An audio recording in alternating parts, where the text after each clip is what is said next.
Hey folks, Randy Reed here for Dojo Nation, sponsored by Dojo Max. Listen, if you're liking this stuff, I'm getting a lot of interesting feedback. People seem to be enjoying it, watching the videos.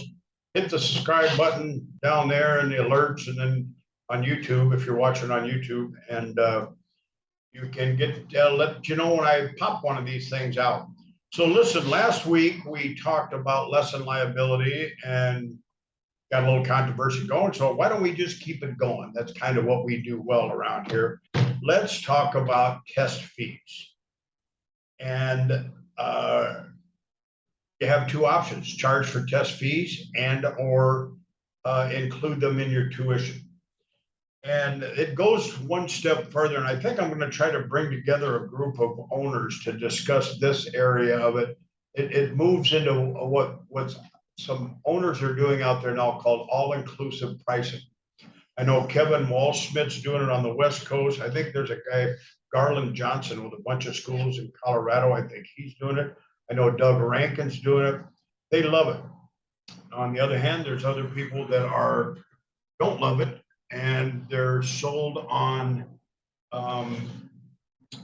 charging for everything. So what it comes down to is, I think there's some confusion on the term what all-inclusive means. So let's take, for instance, here in Cozumel. I live in Cozumel, Mexico. We have hotels, and then we have hotels that are all-inclusive. And invariably, when I talk to someone about the all-inclusive, they say, well, I like it because all the food and booze is free. And I said, you really think it's free? Because if it's free, that means I can just walk down the street and walk in there and start eating and drinking to my heart's content. I don't think they're going to let me do that. All inclusive just means the prices include that. You're still getting charged. There are people who say, well, I make $100,000 a year off testing fees. Good and good for you. My position on that is, what's the net on both sides? And I've gone through these numbers with some of the people that I'm talking with, Doug Rankin in particular, and he's seen his baseline net grow through doing all inclusive. When I took over a school 5 or 6 years ago that I was working with, I really wanted to do the all inclusive style. I just didn't have the courage to do it. I'd never done it, and it was a bridge too far for me. But there's some things I really like about it. One of the things I heard from Mr. Wall-Smith is because the equipment is even, their testing fees, equipment, everything, you pay one price and you're in. They don't have the situation where Mrs. Jones is getting the sparring gear for for Jimmy. Now I've got to order it, store it, bag it, track them, give it to them. They just give it during the test and it's dropped in there.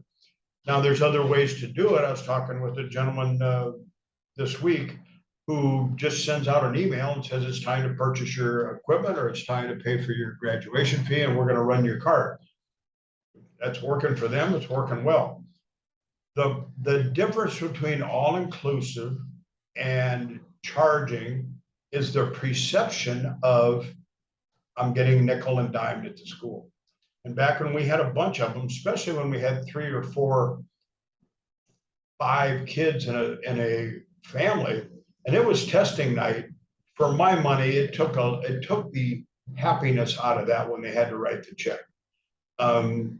It would be much easier for them to get used to writing one check, and that check, they're budgeted for it, and they're good to go. That's why all-inclusive hotels do so well. That's why the cruise industry does so well.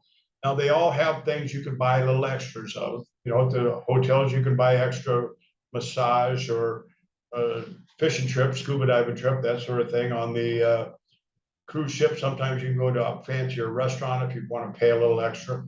So there is some ways to generate extra money for it. But I really, at the end of the day, we have a certain percentage, and we're going to talk about percentages probably next week now, a certain percentage of our gross that we want to have as profit.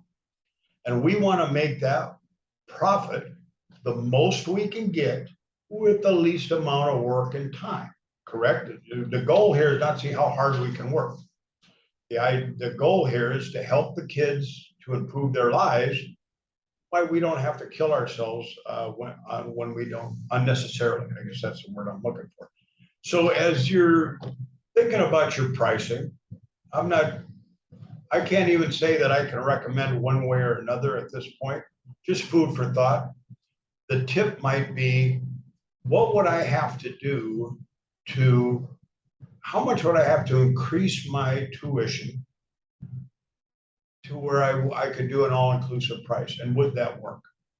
I think I always try to do the mothers at the coffee table, and each mother says, well, my child's at X karate school, the other one says at X and X.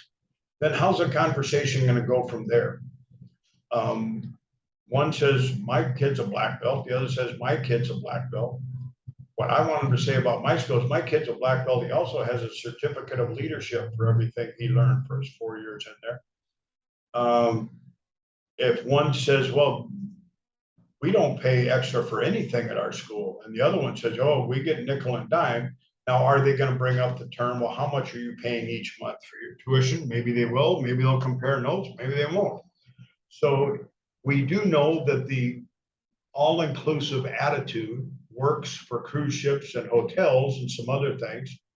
It's working in the martial arts business. The people that I've talked to that are doing it absolutely love it. Would I do it if I opened up another school? Probably by 60%. So once again, maybe this is not a tip today. Maybe it's just something to get you thinking about things and maybe take a good hard look at your pricing. Randy Reed, over and out.